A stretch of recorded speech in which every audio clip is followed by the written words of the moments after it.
This is the Safari.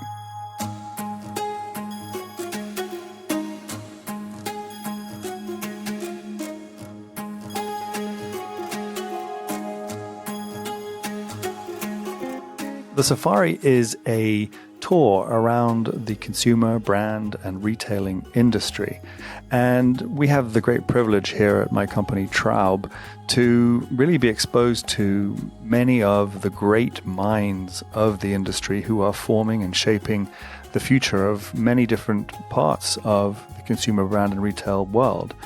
And I felt it was quite interesting for us to be able to not only learn from all of those people as we do every day, but memorialize it into a podcast, which could then be shared with many of our friends and clients and you, obviously, the listener. So everyone likes to say that wholesale is a problem, that retail is a problem, and everyone's focused on the internet. Well, Heath Wells is the CEO and co-founder of NuORDER, which is a digital showroom. They have 500,000 retailers on the platform that buy using their iPad-driven and computer-driven showroom that allows one to easily order in a very visual way the products that are available from brands, and they sit in the middle and act as the clearinghouse. And so I think his main message is get off Excel and come on to NuORDER. And I'm really interested in hearing what he has to say about the evolution, A, of his platform, but B, of the industry, who are recognizing that wholesale is actually incredibly important. Let's get started. Welcome to NuORDER. If you know your party's extension, you may dial it.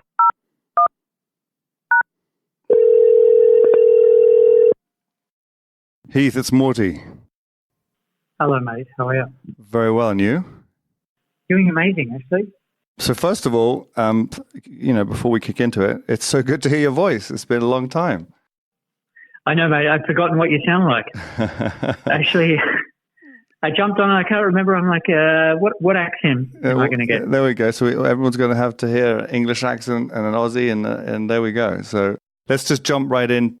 I've always been a huge fan of NuORDER and the way you have basically made wholesale, frankly, fun and interesting and dynamic. And I really would like to sort of shine a light on the history, where you've come from, because you didn't start this company yesterday, and how the progression has happened, and really, the problems you're solving. And so first, I'd just give everyone a little bit of background on yourself and what's your name? Where do you come from? Yeah, so name is Heath Wells, resident Aussie in the NuORDER office. The other co-founder is Australian. He's my wife as well, Olivia. And essentially, we had a digital agency before that in the United States. And how it came about was we were working on the B2C side of e-commerce. And working with brands, you actually saw that the wholesale side of their business was, one, probably bigger in a lot of cases, and two, was far more antiquated. And so we went on this kind of journey to say, okay, how do we, disrupt what is a very, very backward process of printed catalogs, printed line sheets, scratched orders on carbon copy bits of paper, and how do we digitize that just as we're so used to as consumers shopping online? Why can't we have that on the B2B side? And that was the whole genesis.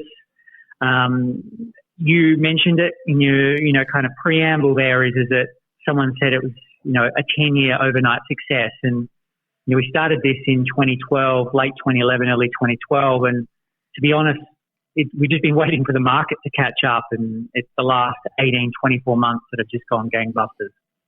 Yeah, that's incredible. One of the things that I find so interesting about the media party line, which then gets sort of pushed into industry or into the consumer's mind, but in this case, the consumer being the industry, is that, certain things are binary, that in the age of e-commerce, the physical retail's dead, the department store's dead, wholesale's dead. And I find it incredibly frustrating because I think that to run a business in a steady, sustainable way, you have to work across all areas and be relatively expert in many different areas. And throwing the baby out with the bathwater, saying, I'm not going to wholesale anymore, when it's such a profitable channel when done properly, is crazy. So how do you react to what I just said, and what sort of people say about various channels of distribution and how that affects your business and how you're actually the solution, maybe in part to some of it? Yeah, look, we hear constantly. I think retail is dead is a great tagline for media, but the reality is it's far from it, and we see that in our own data. So it's not just anecdotal. This is data, and kind of let me back that up for a second. So we have 500,000 retailers who are using the platform. And that's a number that people find hard to get their head around. But the reality is retail is everywhere, and retail is growing and changing. It's just not what it was, call it, even years back. And so I think there is definitely a shift, but people are still buying, people are still shopping, and it's just changed. And to kind of give you some understanding of that is that, one of our strong areas is activewear. And when you look at the explosion of, yoga studios or fitness studios just globally, they're all retail outlets. And if a brand just needs to think and needs to probably change how they're approaching retail, that's probably the better method than just saying, okay, wholesale is dead and now I'm going to be moving to other forms, because that just doesn't work. And, a thing that we always see is that there's a symbiotic relationship between wholesale and direct to consumer. And I'm sure you see this as well, is that they lift each other. You need to be in a lot of different outlets. So when you are a brand and you're trying to generate awareness and you're wanting to kind of capture mind share, you need to be, let's say you're a brand, you need to be in Saks, and you need to be in Nordstrom, and you need to be in, premium outlets, plus you also need, boutique distribution. So then when the customer's out there, they may discover your brand, they may buy your brand, and there's no reason why then they may go on to, to your online store and, make a direct to consumer purchase. But they all are intertwined, and I don't think brands fully grasp that right now. I think that they are, jumping maybe way too quickly to the other side. Yeah, no, I think that the brands think of the customer as relatively, in a relatively binary way. They're either like our brand or they don't. But the truth is that there are, within the people who do like the brand or know the brand, they'd like to shop in different ways. And if they can have the choice, I think it's incredibly important to be able to give them that.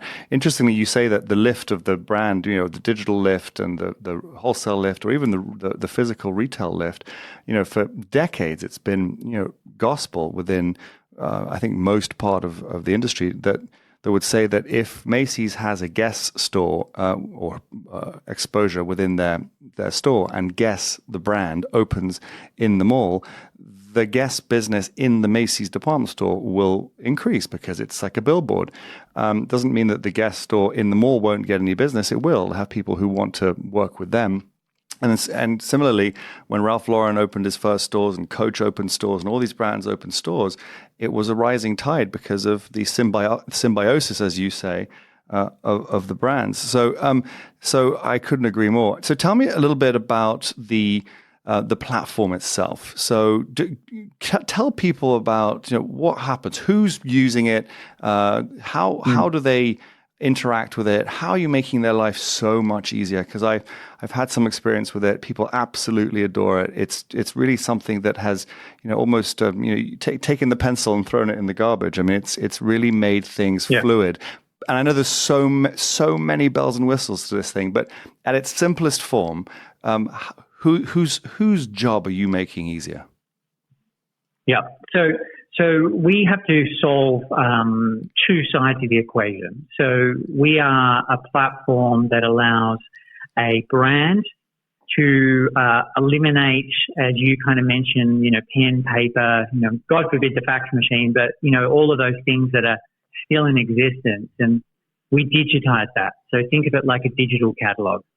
So a brand will upload a digital catalog that it then enables sales teams who work for that brand to be able to sell from that digital catalog. And that digital catalog is always live, right? So you've got live inventory, you've got changes going into the catalog, whether it be delivery dates or maybe there's a color or fabrication change. So everything is pushed through to the sales team, who is obviously out in the market trying to present that product. So really, it's about sales enablement as the first phase. How do we help reps sell more with less effort? And then the next phase of that is on the retail side, is how do we allow a retailer to not have to pick up the phone, not have to send in Excel sheets, and how do we allow them to create an order, maybe on their own momentum, maybe it's a refill.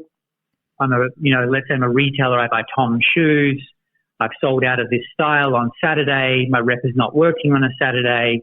How do I refill that? And how do I know that the inventory's there?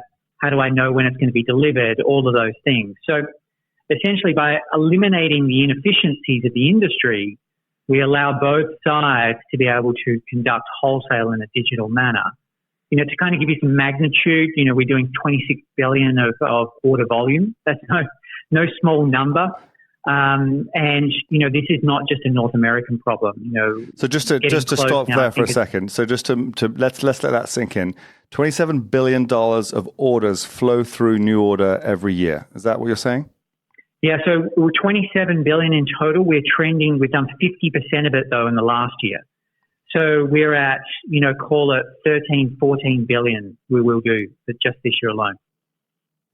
Interesting. And that's still a huge number. That's unbelievable. And so, and the trajectory, and you're probably, obviously, given the scale of what retail is in this country and around the world, you're, I assume, scratching the surface of your addressable market.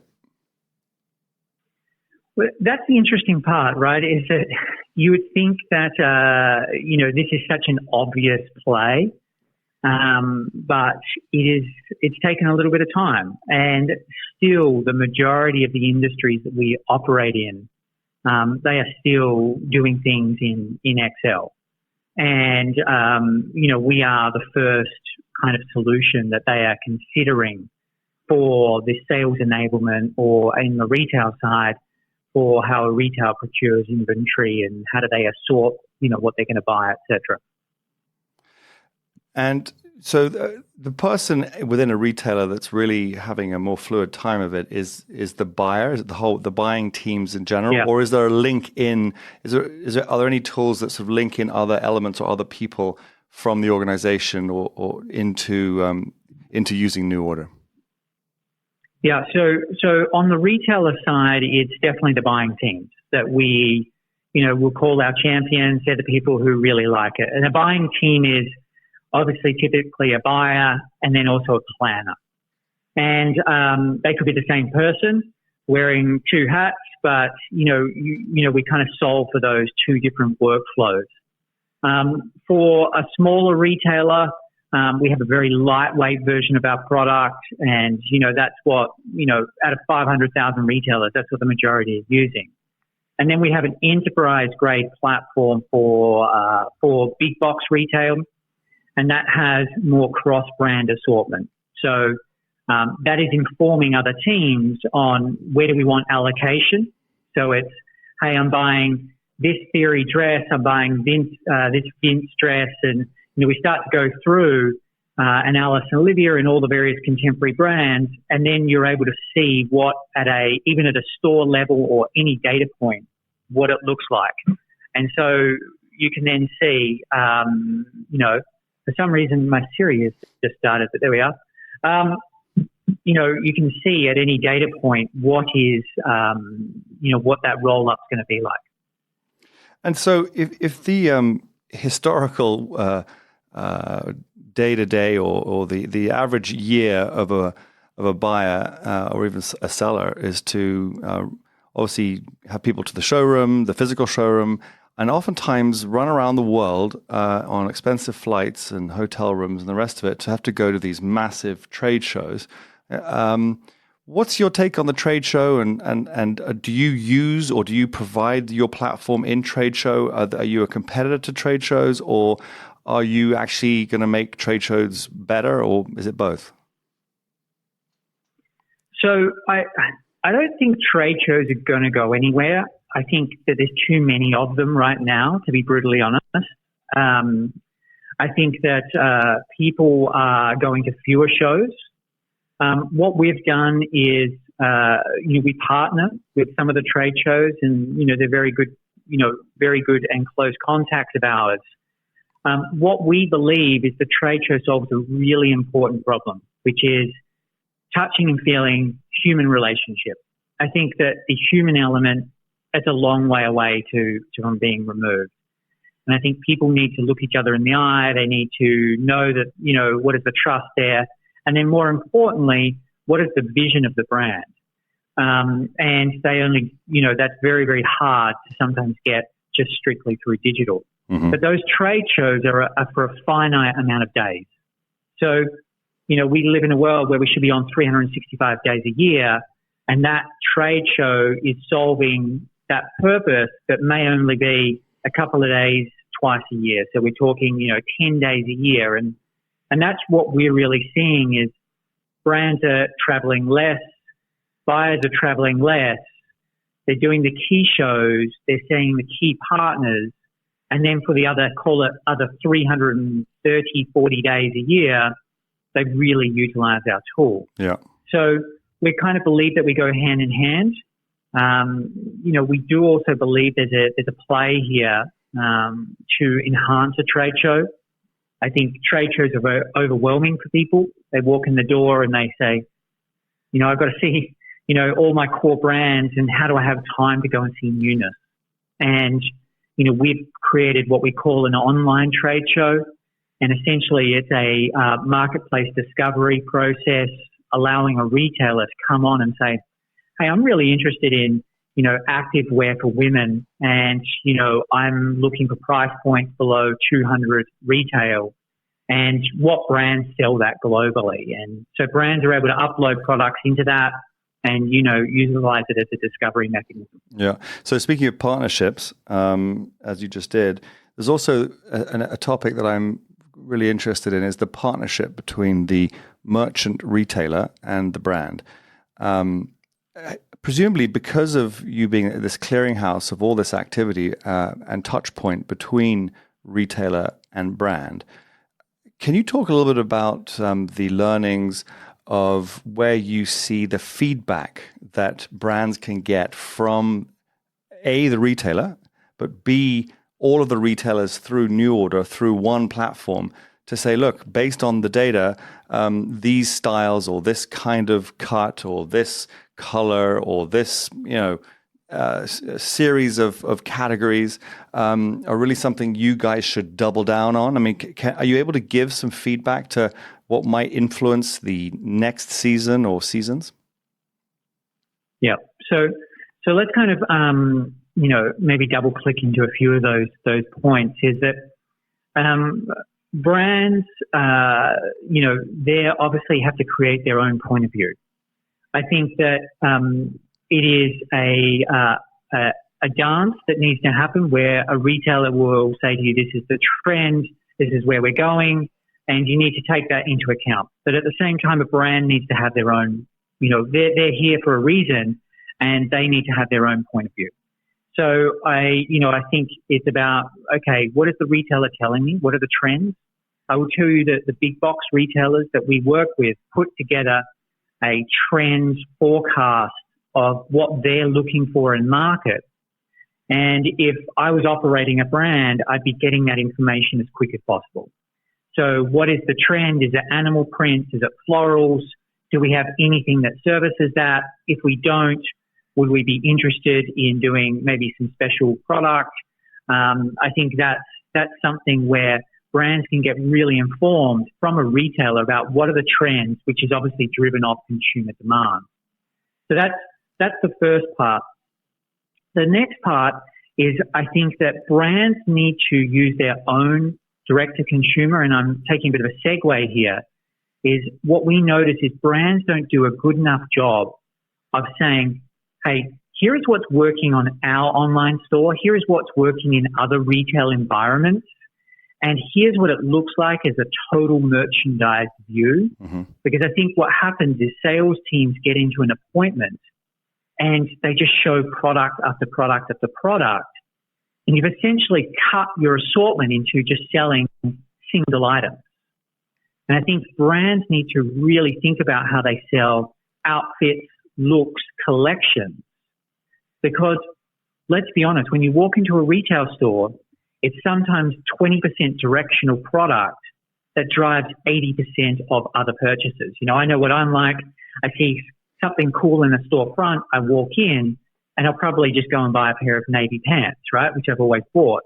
And so it's that trend-based, you know, really information that is going to drive probably the bulk of your purchase. And it's really important that you're communicating what you're seeing to the retailer, and the retailer will definitely tell you, especially big box retailers, will definitely tell you what the trends that they're seeing and be able to communicate that back. They all have fashion departments.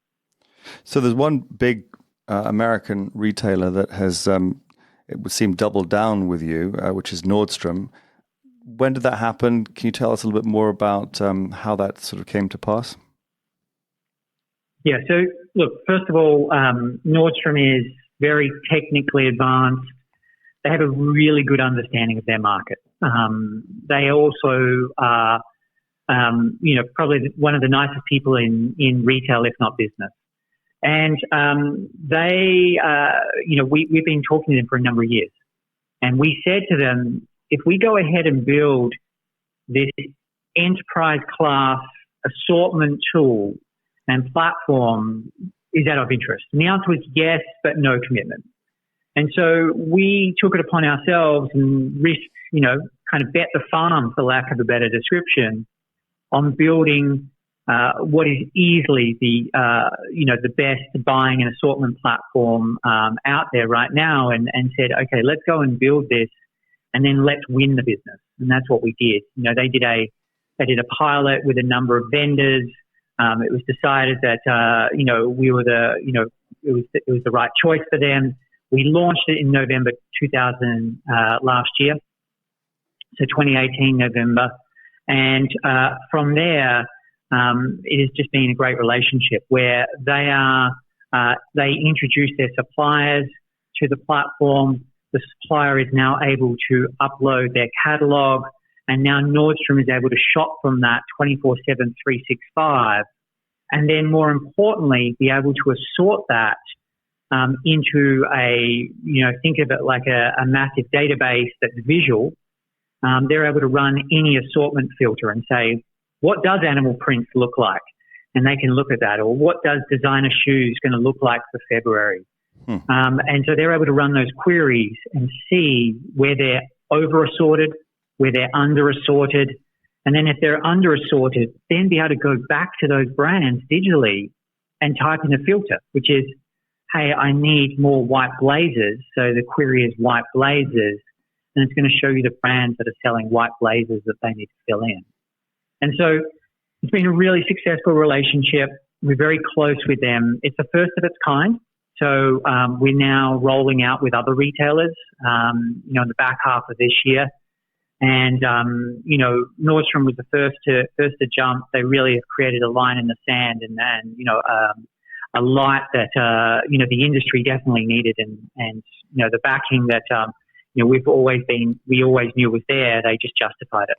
I think it's really interesting to talk to you in particular about Nordstrom, because the arc of development of, or progression or evolution of the direct-to-consumer brands has brought them from saying originally, we will never do retail, to now all opening retail stores of their own.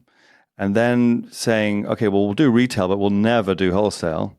And you know, as recently as last week, you hear Andy Dunn talking about how being at Nordstrom is incredibly important to their brand awareness, and it's a hugely impactful and powerful element of what he's doing today with his brand or brands. So there's sort of the full circle of these DTC digital natives saying, okay, well, now do we have to get into wholesale? And it's sort of this balancing act of saying, well, yeah, it's just retail, guys. You started online, but now you've got to learn the tools of what they might consider being the 20th century, but it's still the lion's share of the business. And having a really smart wholesale strategy, a smart retail strategy, and a smart digital strategy, it all links into one thing, which is brand building and smart growth of one's business. Have you experienced some of that with the digital natives? And can you share any stories? Yeah, absolutely. So Bonobos is on our platform. Look, to be brutally honest, the digitally native guys, I think, we're giving another plug here to NuORDER. They've done a great job at making them feel warm and welcome and giving them an opportunity to dip their foot in the water for wholesale. I think that has been a good foray for those brands. Talking to digitally native brands, though, a lot of them are thinking about wholesale. I think the thing that they're challenged with is how do they do it? Margin. Because they don't have sales teams. They don't have merchandisers who enable those sales teams. They don't have the infrastructure to go and collect payments, to handle different shipping requirements, etc. And I think that's the challenge that they face. Do you think they also believe? Sorry, just one thing. Do you think they also believe that they don't have enough margin to play in that territory, which I think is actually not always the case? Have you heard that at all? You always hear that. You hear that from call it a wholesale starting brand that's gone back into DTC. I think everyone talks about margin. The reality is, though, is I understand from the DTC guys that, they look at it and go, hang on a second, I've got a wholesale at this price, and then I may have to give, marketing or markdown dollars or various other things. I think, that is a head scratcher at the beginning. Yeah. But what you've got to look at is that to get your tentacles out there, you really do need that exposure, and you do need to be in those stores because, let's say it's a brand new brand, and while I'm in store buying a pair of rag and bone jeans, I then go and see, hey, that's a nice top, and that's from a direct-to-consumer brand I didn't know about, and that is a great part of customer acquisition. And when you ask a DTC brand about how much they spend on marketing and acquiring customers, that's not in their, probably in their thinking process about how important wholesale is as not just as a marketing front, but actually an area where someone could actually try on your product, touch and feel. That's hugely valuable. It's a discovery engine. Yeah, absolutely. And I love your term. They have to get their tentacles out there because that's what it is. There's so many points of distribution. It's a way of touching the consumer that is almost impossible to do it oneself, right? You look at how many retail outlets there are, and if you can get some strong relationships because you've got a strong direct-to-consumer brand or, it's on the rise, and if you could get that into wholesale, I could probably bet my bottom dollar it's not just going to improve, revenues because you're now wholesaling. It's also going to improve the direct-to-consumer side. Yeah. And it's that old adage of, what do they say? It's like, advertising, radio and TV work hand in hand. You just don't know which one's working. And the reality is they're both working. And I think this is the case here is that, I won't mention a brand's name, but they pulled out of wholesale. And, talking to that brand and that owner, they mentioned to me, they said that their customers thought that they'd gone out of business or something bad had happened. Yes. And so it's really important that you have that exposure. And I know, you probably, brands will say to you, well, we want to keep our exposure limited. Sure, I'm not saying that you need to be everywhere, but pick the right doors that are going to work with your direct-to-consumer strategy. And I have a feeling it's going to be a 1 + 1 = 3 equation. No question. I mean, I often refer to it as sustainable business. And, I have to explain myself. I'm not, in this instance, talking about, the environment. The sustainability of one's business is being able to allocate one's assets or allocate one's brand into different areas that can sustain the others. And sort of it's a self-fulfilling prophecy if you make the allocations in a thoughtful way and a mindful way, so that they all support each other, and then it becomes a virtuous cycle. And if you cut off one of those limbs, the others tend to find it harder to recalibrate. And I think again, coming back to the beginning of the conversation, people tend to be a little bit binary about the latest shiny object. They go chase it. Maybe it's DTC, maybe it's something else. But I think the balancing act of having a robust wholesale business, a robust direct-to-consumer business, whether it be digital only or physical as well, and then obviously international and all the other sides of the question mark. I think you're absolutely right. And you even said at the beginning of this podcast that I think you said did you say 500,000 retailers on the platform? Is that what you said? Yeah. And what's crazy about that, Naughty, is that's growing about 8% quarter on quarter, and at 500,000, that's a lot of retailers, right? So, I think if I'm, we could have had a month there just in the recent, we're adding 25,000 retailers a month, and who knew? And in that, I want to be clear, Amazon is counted once, Nordstrom's counted once, Macy's is counted once in that list. And, there is a lot of retail out there, and brands, brands are capturing that, are looking at really smart brands are saying, okay, retail has changed. Where are the other points of sale that we can get into that are exciting for our customer, great discovery areas, and how do we go in there and start to sell our product? I'm very, very convinced that any brand would be able to find a bunch of new, wholesale accounts that are worthy of their time, but you just got to look a little different than going to, Market Week and hoping they're all going to roll into your showroom and say hello. Yeah, hope and a prayer. Heath, we're hitting the top of our time together. So what I'd love you to just think about is, as if a CEO or a leader of a business is listening, what are the headaches or the sort of the head banging that you have to do that you wish people knew before you showed up at their offices? Like, what is the truism that you just would want people to take away from this, and the few things that you want them to act upon? Okay, so a brand, to make this quick, is I think a brand needs to move away from a line sheet that they then sell from one by one by one.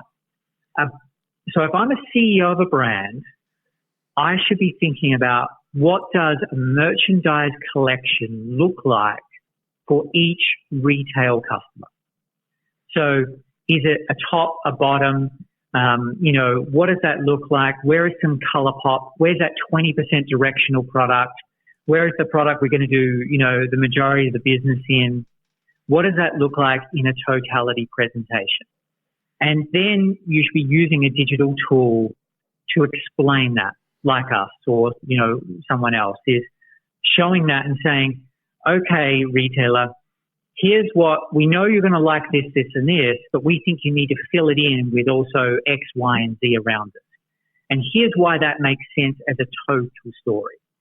And so that's the biggest mistake I see, brand leaders fall into, is they're so focused on creating product, that product's created, and then they go to the sales process and they just get eaten alive because they're essentially being broken down to individual units rather than collections. And I think that's not just going to benefit them, that's also going to benefit their retail partner. So that's on the brand side. On the retailer side, retailers need to, one of the things that we see is they, and I'm going to try and be as polite as we can here, is that they are stuck in Excel. And Excel is a non-visual medium. And they need to step beyond that, because when you step beyond that and you look at a visualized order or a visualized assortment, that's how your customer is going to shop. And so if I was a CEO of a retailer, I would be focusing maniacally on assortment. I think it's still the biggest area of opportunity for a lot of retailers that are maybe struggling, is their assortment is just wrong.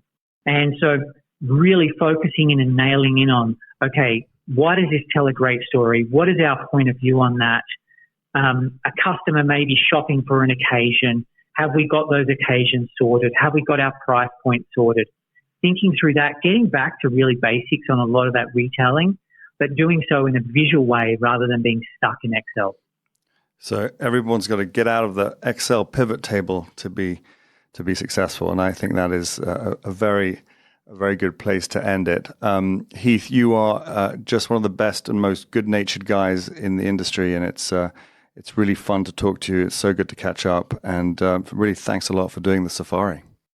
Appreciate it. Thanks so much, Morty. All right, bye, mate. I want to take a second to explain to you why Traub is able to bring you the safari. We pride ourselves in being at the very center of a very global, very complicated consumer and retail landscape. And in our travels, as we help think, manage, and expand businesses in many different channels and geographies, we're able to meet and learn from some of the great minds in this industry, and it's really wonderful to be able to bring them to you. And in doing so, I hope that you, the listener, will be able to learn a little bit more about what we do at Traub as well. If you want to learn a little bit more about Traub, you can go to traub.io, where you'll learn a lot about everything that we do. If you're enjoying the safari, please do share it with your friends and colleagues within the industry, and please also don't forget to subscribe and like it.